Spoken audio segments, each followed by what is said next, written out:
Hello and welcome to Talk a Good Game. Just finished West Ham United 3, Fulham 1. It looks like Fulham could be on their way to a valuable 3 points in their battle against relegation until a handy goal from West Ham turned it round. We're here to discuss the highlights, so stick with us and let us know your comments below the video afterwards. Gonzo, it took Fulham about 40 seconds before they should have went 1-0 up. Zabaleta, Pellegrini made one change to the starting 11. He took out Zabaleta and put Ryan Fredericks in, which raised a few eyebrows on social media when we did our preview. All three of us wanted to see Fredericks remain. But Zabaleta come in, short back pass, very strange behaviour from him, not something you'd associate with him. Babel went in. He tried to fool Fabianski. Fabianski, if only Babel had watched what the Crystal Palace game, he would have seen James McArthur do the exact same thing. He tries to get Fabianski to commit himself. Doesn't work, and you're thinking, well, that was a let-off.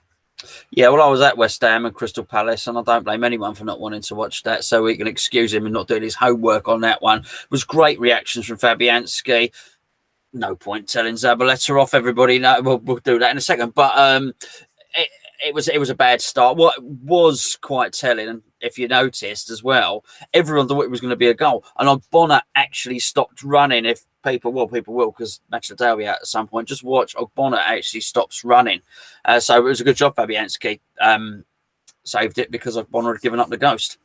Well, literally 3 minutes later, he makes amends for it. Sari outdoes Mark Noble, runs up to Zabaleta as close as he can, plays Sessegnon in behind. Sessegnon, beautiful cross onto Babel's foot, who's got in between Ogbonna and Crespo. Bang, 1-0, Fulham. Yeah, it was that, and Zabaleta at that point, as I say, we'll tell him off now as well, because he didn't learn his lesson really. And even though the first one was perhaps poor technique, and poor technique was something we were going to see a lot of during that game, although we didn't know it at that particular point. It got caught man watching, if you like, for want of a better phrase. And that's why the ball was played behind him. So the space was there, the cross came over. And again, I mean, I do think Zabaleta was at fault, but as you often say, there can be numerous people at fault for a goal. I thought Ogbonna, it was Ogbonna's man, completely gave up as well. Ogbonna, as Babel came through. So, yeah, I mean, I was a bit worried at that point, quite how many Fulham would score. Yeah, I'll say praise to Fulham here, actually. Credit to that goal. That was a very nice team goal. All three players involved, Sari, Sessegnon, Babel, all three of them do exactly what they're on the pitch to do. Nice little build-up. Fulham, I know it was only 3 minutes in, but arguably they deserved to be 1-0 up. They came out firing out the blanks, and we were still in Spain. You were thinking, where the hell are they? What's the point of that Spanish trip?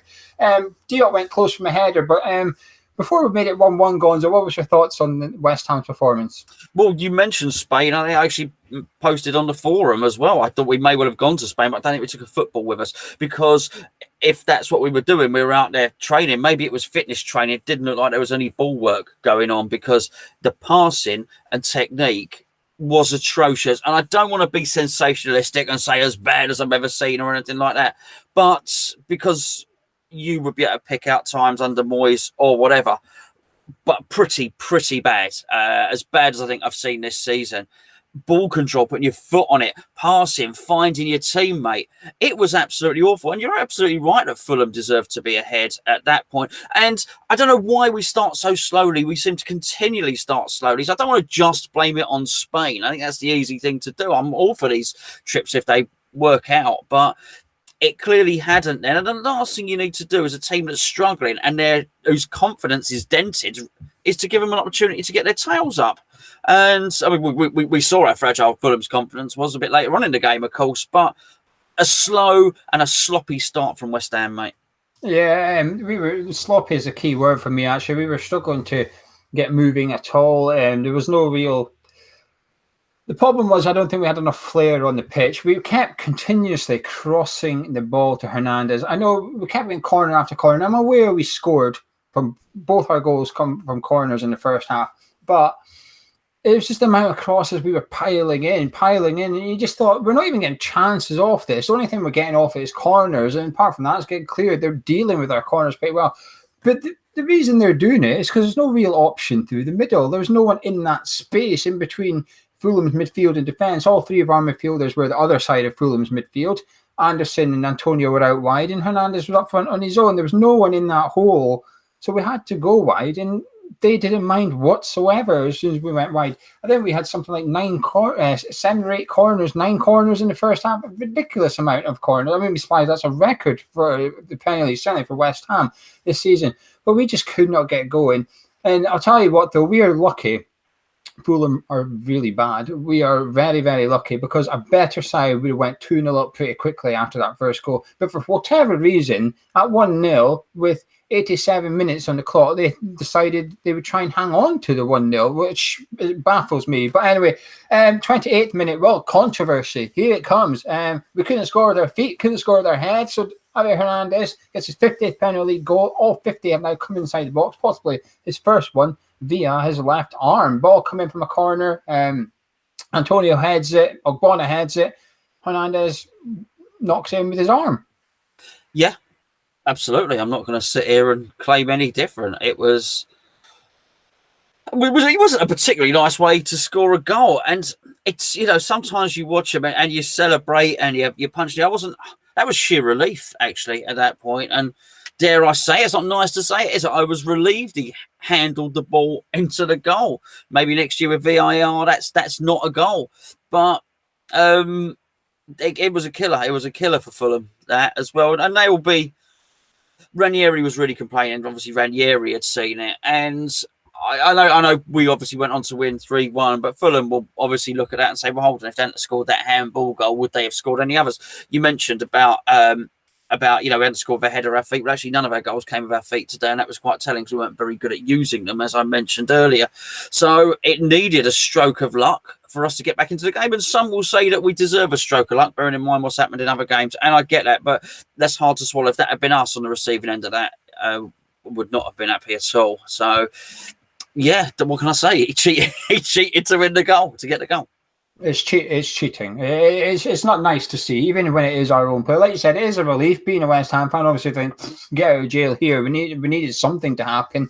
But let's take our client blue specs off here. It's not a nice thing to do. It's not a nice thing to see, especially when a side, tonight, I don't want to say it's make or break for Fulham, but Cardiff have just gone and got beat at the same time as well. Tonight, a win for Fulham tonight would have been massive for them. But we've just gone and equalised through cheating. A Fulham fan should be fuming tonight, and understandably so. But like you said, it's very difficult to not think, well, law of averages, because, Liverpool, last game at London Stadium, Liverpool scored an offside goal. But it is cheating at the end of the day.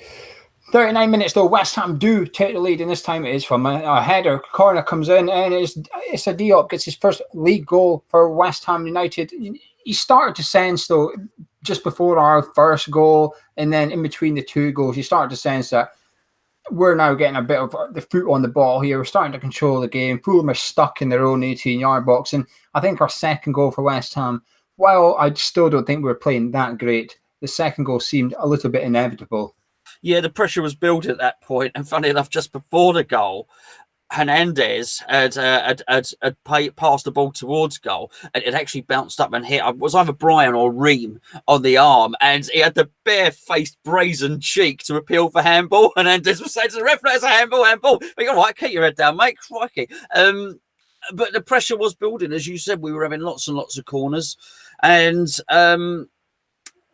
the keeper was distracted, wasn't he? Their keeper was distracted, funnily enough, by Hernandez. He will be the pantomime villain today for a number of reasons, Javier Hernandez in Fulham's eyes.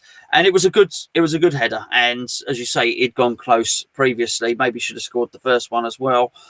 And I think at that point, we were good value in terms of almost rugby stats, in terms of territory, in terms of line-outs, in terms of just us being in their area with with big guys and forcing things to happen. We probably deserve to be in the lead at that point, but not through creativity, as you say, not through flair.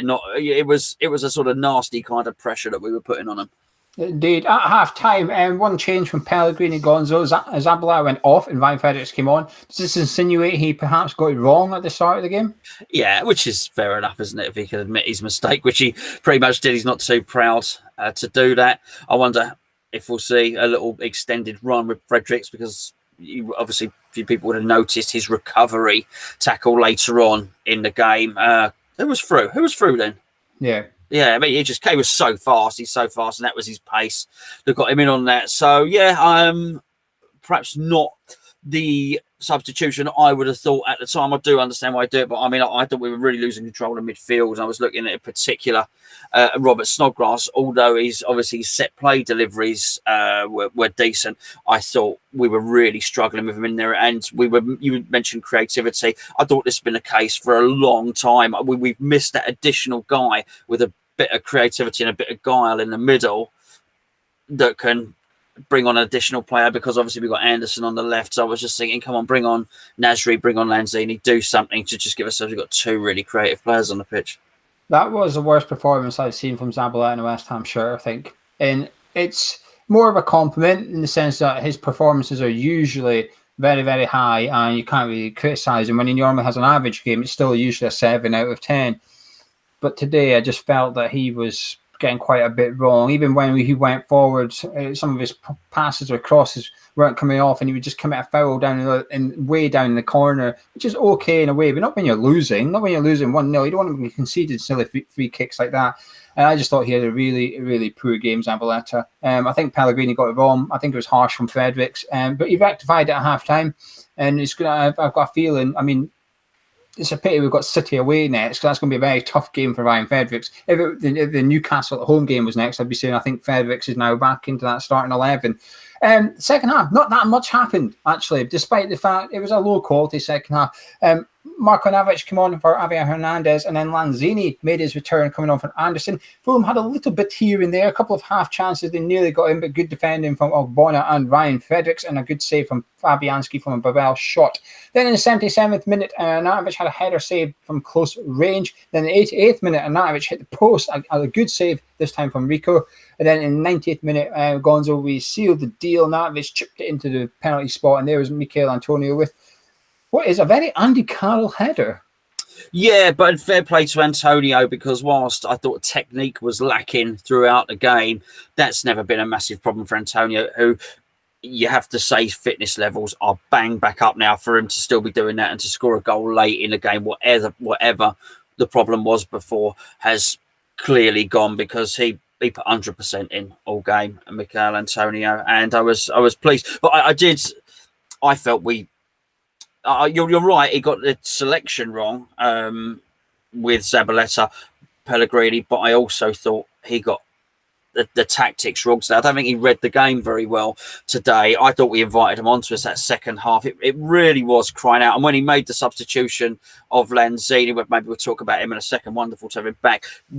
When he took Anderson off and brought Lanzini on, I thought, we needed two guys. We weren't retaining the ball enough, and because we were giving the ball away so much, they weren't even having to win it off of us. By the way, we were giving the ball to them. They were coming. It was unnecessary pressure. It could have been so easily. Could have been 2-2 that game, and 3-1 is probably quite flattering. It doesn't tell the story of the game. However, I think he wanted to save Anderson for City clearly, and he was probably looking at something like that.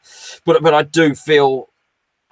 I do feel we sort of surrendered large parts of territory in that game. I was looking at Pellegrini thinking, what are you doing here, mate? You need to sort what is going wrong in central midfield, because there were times when, the first half, you could see it when Seri, I thought in particular, whilst he didn't score, was having a good game. There was points when Kearney as well in the second half. They were really, really doing us in central midfield, and he didn't shore it up. So I do think it was flattering in the end. I think... out of the managers, though, I have to say, I think Ranieri got his subs horribly wrong. I thought he took off two players that were quite good for Fulham, actually. Sessegnon had the better of... At the end of the day, Sessegnon's just forced Pellegrini to sub the right back, but it's not enough for Sessegnon to stay on the pitch. It didn't really add up. I thought Markovic looked good when he came on, actually, but I think the mistake for Ranieri there was Markovic should have been playing alongside Sessegnon or whatever, and possibly Kearney as well. He should perhaps have been looking at taking off Mitrovic or Babel, because with the greatest respect, while going 4-4-2 is very admirable, they had no control of midfield. Our midfield was poor tonight, but we weren't up against it against Fulham's midfield. They should have been controlling us. They weren't. Crystal Palace showed us that if you play the midfield right against West Ham, when they sit back, you can control the game, you can win the game in there. So if they got it wrong, I think Pellegrini got his first sub right, his second sub right. I would probably have took Arnautovic on for Snodgrass actually and went 4-4-2 herself and went, well, let's go for this and let's try and get this third goal. I can understand why he took off Anderson purely because I don't think Anderson was playing that well. Saying that, Lanzini on the pitch might have helped Anderson start playing well because there's only so much you can do when you've got Rice, Noble and Snodgrass as your immediate teammates to the side of you. There's only so much passing you've got in there. There's a couple of times Anderson got into the box and he would lay it back to one of the midfielders. They would take a touch, tackle, and Fulham would break, and could see Anderson waving his arms about as if say, what is this? Like, you know, I'm trying to run at the right back, driving them into the 18-yarder. You call it territory. That's a very good way of putting it. Anderson gains us at 15 yards of territory, plays it off to his teammate, and the ball gets lost, and all of a sudden he's got to sprint back 30, 40 yards to try and retain the thing. I think today it's hard to know. It's hard to feel like we won 3-1. It doesn't feel like a 3-1 victory. It wasn't convincing whatsoever. I think we were the better side, or should I say, I think we were not as bad as Fulham. Fulham were crap. They were awful. I looked at their starting 11. I thought they've got something in the attack here, actually. But I looked at their back four. I thought, this is poor. This is why they're going to get relegated. And after about 5 minutes, I was thinking, oh, no, this could be bad. For whatever reason, they did what we did at Crystal Palace in the second half, and they just went all the way back to the 18-yarder, and we thought, well, we'll just come up to your 18-yarder, and we'll try and start doing something from here, chucking a load of bits and pieces at it and hoping something sticks, and luckily it did. Fulham keeper is very fortunate not to concede a penalty. There's only so many times you can push a striker like that. I know it's a bit of a pest if there's a striker there. Why you would not go get one of your defenders to come in between you and let your defender grapple him slyly, if you like, but to leave your keeper one-on-one against Hernandez and he has to then push him out of the way, baffling. There's a penalty waiting to happen. You could say it's karma. Hernandez is handball, but it's still cheating. It's weird because I don't want to be negative. We've won 3-1. It's fantastic, but I think a better side would have beat us today. I don't feel any more confident going to the Etihad midweek than I did before we won 3-1, if that makes sense. I don't get an injection of confidence after that win. But we won. Individual performers, Gonzo, there's a few I think you can pick out for good, and I think there's actually one or two you could probably pick out being negative if you wished, but take your pick. Well, I'd go the other way. I think there's a few you can pick out for being negative, and there's one or two you can pick out for being good. I wasn't impressed today, and I do like to...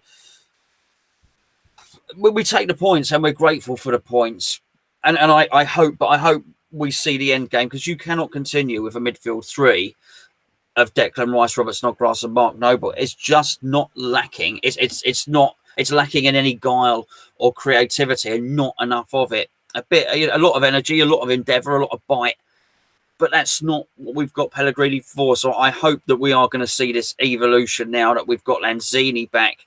And we've got a Nasri in there as well, because that just can't continue like that.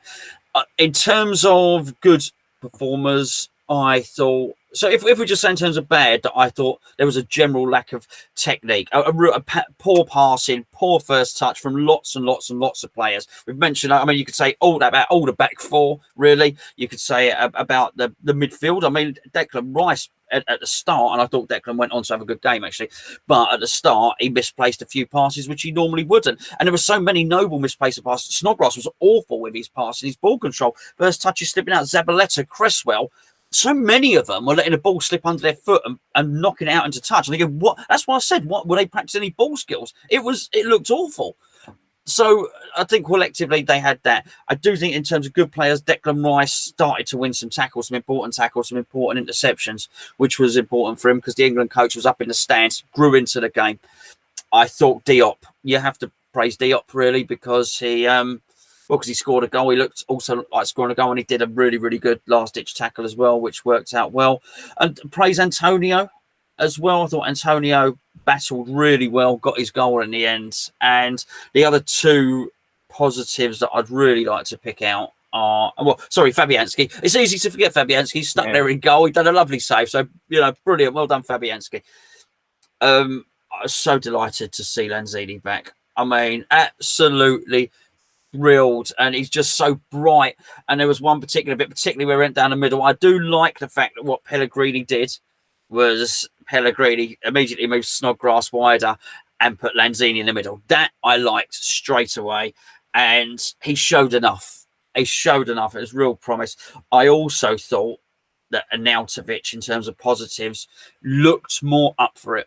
He looked more up for it. He looked motivated when he came on. You could actually tell from the moment he got up off his seat on the bench. Not really bench anymore, is it? It's not bench, it's singular seats. So the moment he got out of his padded, heated claret and blue seat and made his way onto the touchlines, you could tell his attitude was good. He was ready. He was jumping up and down. He was ready to go.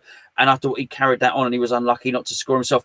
And tellingly, he did pick out Antonio in the end, but he tried to pick out Lanzini twice. If you notice that, we know he likes playing with Lanzini because we saw it well against Moyes, and I thought, oh, that's really great. He clearly wants to get Lanzini into the game. So those were positives.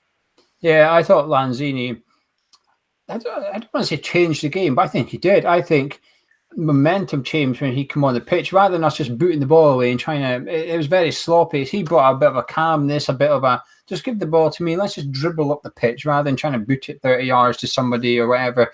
And like you said, Arnautovic tried to pick him out twice, but the key here is twice Lanzini was in a space in the 18-yard box. He knew where to go. He knew how to time his runs, and he's just a class above anything else we've got on the pitch. And I include Felipe Anderson in that, okay? Anderson's good with the ball at his feet, but he doesn't make the runs Lanzini makes. What you said about Lanzini getting moved into middle is right, but it just makes me wonder, why does Pellegrini not do that with Anderson? Like, why can he not just go, right, Snodgrass, go out on the left, Anderson, you go in the middle, and let's try and create something. If I was Anderson, I'd be a bit frustrated, if you like, stuck out there on the side, struggling to make things happen. And then the guy that comes on for you gets put in like the optimum area for a creative player. You must be thinking, hang on a minute, why did you not swap us about while I was on the pitch? I've been struggling all evening out there, getting fed scraps, and when I go forward, I've only got scraps to play with. This guy comes on and he's got the world at his feet. He's almost got a free roll. Go where you want, Manuel. Now, that's what I want Lanzini to do, but I just don't know why Anderson doesn't get the same treatment. It's baffling because this isn't the first game we've said it. It's almost every game that we struggle to score. We think at some point you've got to move Lanzini. It's a bit like when Papaya in the team. He would start out in the left wing, but if it come to the last 15, 20 minutes of the game, we were losing or drawing, you would move him. You would get him off the left wing. You would try and stick someone out there and let Payet go wherever he wanted to influence the game. I thought our midfield was poor tonight. I thought Rice, after a dodgy spell in the first 10 minutes, he made a couple of challenges. And I think when he makes a tackle, I think that's when he grows in confidence. He just thinks, I've got this game here. And he just grabs it by the scruff of the neck. There was one or two tackles he did that were just on point. I thought Noble, I think he must have ate a big meal before the game or something, because he looked considerably slow tonight to me. I know he's not the fastest player, but there was one or two occasions I felt that there was that one time Kearney went through about three of them. Declan Rice was one of them as well, but he went past Noble, and by the time Kearney travelled 5 yards, he was about 4 yards ahead of Noble, and Rice has overtook Noble and almost caught back up with Kearney. And I thought, how slow is Noble tonight? I just thought Noble was very, very poor tonight. I thought Snodgrass is poor. He's lucky he's good at set pieces, because the set pieces justify having him on the pitch a little bit, because you could argue without Snodgrass, we wouldn't have scored our first 2 goals. He's very lucky he's hard-working, and he does hard work. He's got the effort of a bulldog. He just runs about, and he's horrible to play against. I wouldn't want to be a creative player on the pitch with Snodgrass against you, that's for sure. He will kick you on the ankles, he will chase you, he won't give you a minute's peace. And to be honest with you, it probably gives him a bit of brownie points about how he is as a man off the pitch at West Ham United. He carries himself fantastically well. If there was a Hammer of the Year for what you do off the pitch, he wins it, hands down. And I think that gives him a little bit of leeway in terms of criticism sometimes. But apart from set pieces and hard work, I'm struggling to see what he brings to the team. I've never been one for buying into this. Even when he went through his purple spell, I was happy to admit he was playing well. I was still thinking he's not good enough for us long term. This is what the type of player we're trying to move away from. He's good for a squad player. You need players like Snodgrass. Unfortunately, Antonio is the same version. He is the same thing, but Antonio's on better form right now, so Antonio's the one that starts. To get a Lanzini or a Nasri in there, he's the one that has to sit out, unfortunately for me. He's the one that needs to be dropped, and I think he needs to be dropped soon. The problem is Noble probably needs to sit out as well, but there's no one to take his place unless you want to play Obiang. The defence wasn't their best night, but I don't think they were a shambles. I thought they were better tonight than they were against Crystal Palace. We conceded less chances. Fabianski had less to do, but I'm a bit worried playing City. Let's put it like that. But yeah, I thought the subs did well when they come on, all three of them. I thought them three made a considerable difference to our side, and I think they've all put in a reasonable claim to start the next game, despite the fact that we were winning, etc. But Gonzo, what's your final words on the game, please? Well, listen, are we going to get the predictable and expected comments underneath, which I'll get a grip, you two. We won. We're West End. I mean, shut up and support the team. Yeah, we always get them when you're a little bit critical of, when we've done well, and they're going to come and bring it on. Do you know what I mean? But we look forward now. We have to look forward. It's a shame that the Man City game is next, because I do think had the Newcastle game been next, we could have built on it. We maybe could have started with Nasri in the next game and then brought Lanzini off the bench again. We perhaps start. I know.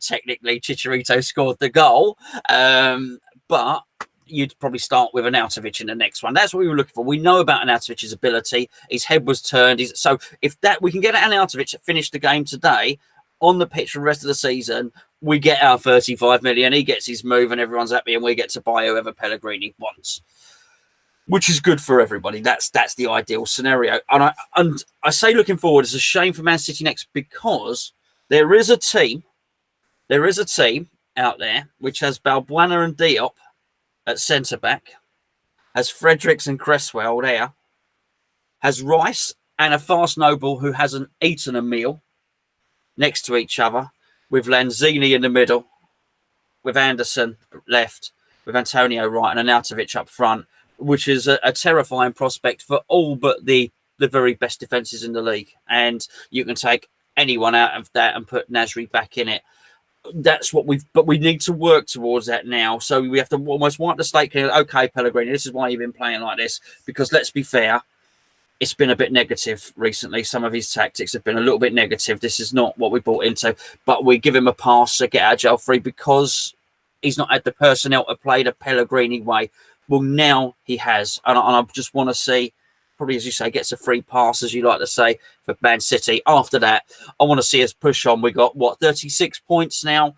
I want to see us push on to get, towards 50 points, basically. Yeah, I mean, to be fair, tonight, he's done well to get... We've won tonight. Nasri and Lanzini, neither were fit to start. That's quite clear. Lanzini's got very valuable game time, even if it was just, 15, 20 minutes, it'll still do him the world of good. It'll be better than a week's worth of training, that just getting out on the pitch for 20 minutes. He'll feel good coming off the pitch tonight after hearing that cheer he got when he came on. Every time he touched the ball, you could hear the crowd go, "Oh, Lanzini's on the ball." Every time he went to shoot, you could hear the crowd willing him on. He'll be feeling confident for that. At the end of the day, the players will get a confidence boost. We went into tonight, I think we're 5 games, including Wimbledon. We're 4 league games in the Wimbledon game without winning. Okay, so confidence is going to be low. It's going to be a bit down. We are going to be nervous after Crystal Palace when we were 1-0 up and we were trying to defend and we conceded it late on, etc.